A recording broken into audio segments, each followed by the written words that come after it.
Alright guys, welcome back, and in this video I'm going to be talking to you guys about these lines at the very top of your program, and they're technically called preprocessor directives.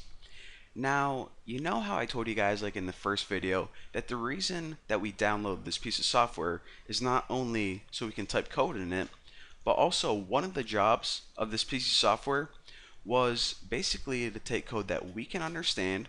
Of course, we can read this. This is the word include main, and it pretty much translates it into ones and zeros, or in other words, code the computer can understand. Now, this process, the technical term for it is compiling your program. So, what these lines are and why I even mention that is because before your program compiles, what it does is it includes or pretty much runs your preprocessor directives. Kind of a tongue twister. But basically, it's going to grab the entire file wherever we tell it to. So it's going to grab stdio.h and stdlib.h, and it's going to substitute them in place right here. Now, after all your preprocessor directives are finished completing, then it's going to go ahead and compile your program. And also, like this one right here, this stdio stands for standard input output, and that's what allows us to use that printf because it outputs stuff on the screen. So again, what this include does is basically include another file with, well, whatever we want to put in it, and I'll actually show you guys how to make your own file in just a second. Now, another preprocessor directive you can use other than include is actually one called define. And I'll show you guys how to use that right now.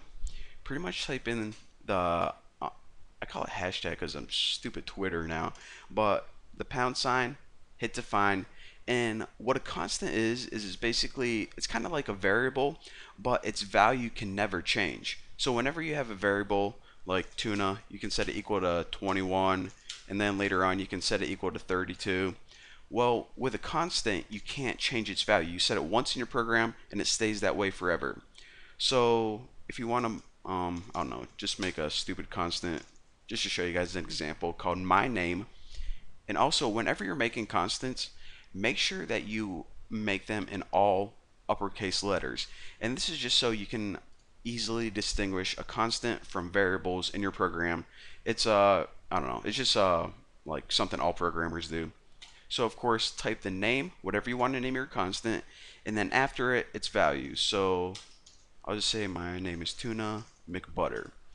And another thing I want to point out is that you don't need a semicolon at the end of any preprocessor directive. So now, basically what's going to happen is anytime we have my name in our program, might as well use it. And what are we going to put? Something stupid like me name b, and we'll just write my name right there. So basically, what this preprocessor directive is going to do is it's going to search your program right here, and it's going to look for any instances of the word my name and replace them with the string Tuna McButter. So now, if we run this, it says me name be Tuna McButter, and of course, it did all of that before your program started compiling. So now, let me go ahead and actually show you guys how to use these in a useful kind of way. So clear this out and clear this out as well. And I want to show you guys how to include your own custom made header, and we'll actually use one of those constants because why the heck not?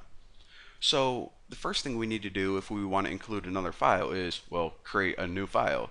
So if you go to file, new, empty file, and it says do you want to add it? Yes.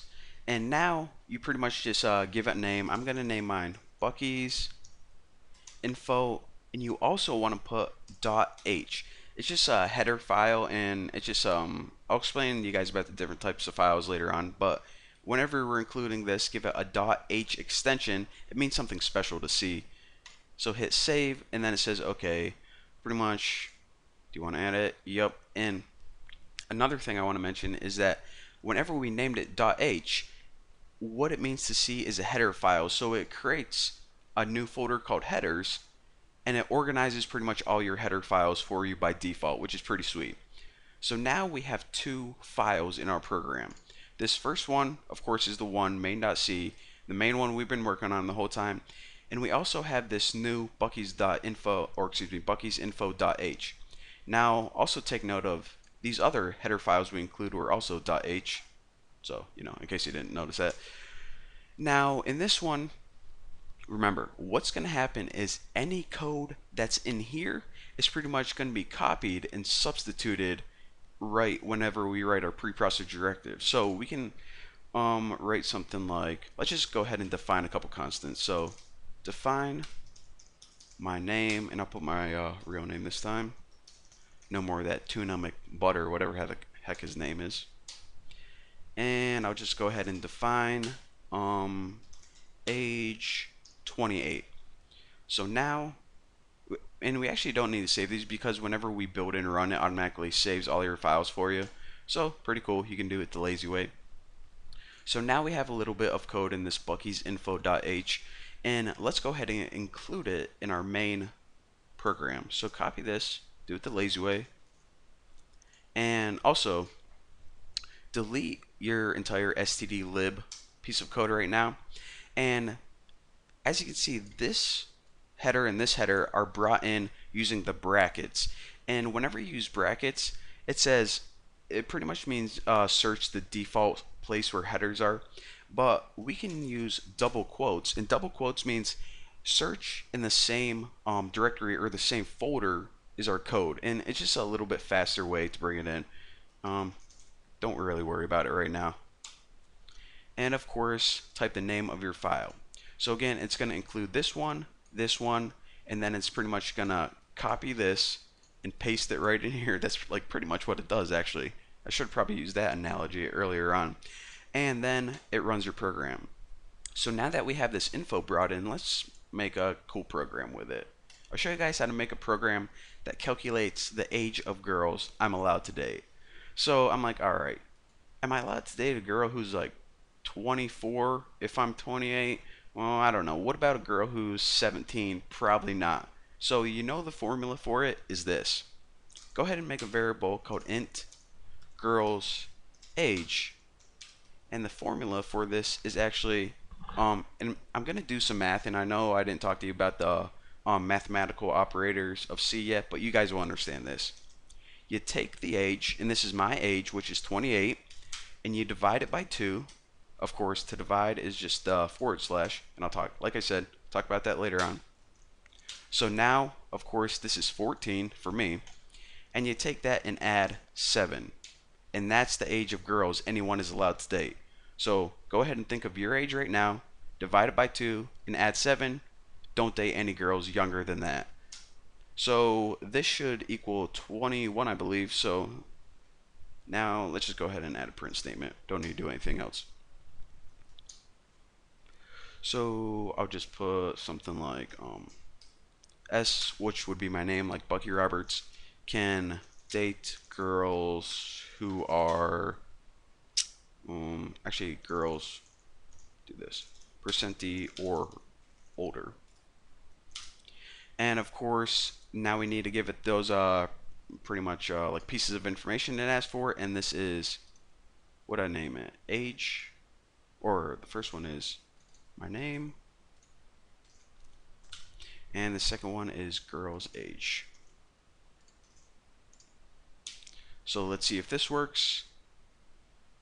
Alright, so Bucky can date girls 21 or older. Alright, I am fine with that. Gotta go find me some 21-year-old hottie now. If anyone's listening, give me a call. Alright, so I'll talk you guys through this one more time real quick, just so it sticks in your brain and you're pretty much a pro with it. What we can do is we can write our own custom header file, and any code we put in here, as our program runs, it pretty much grabs this file, copies all the crap in it, and pastes it right here. And then your program compiles. In our program, what we did is we took my age, divided it by 2, and add 7 to that value, and it gave us the girl's age that you're allowed to date, and I got 21. So I'm going to pause this video, go find some 21-year-old hottie, and I'll see you later.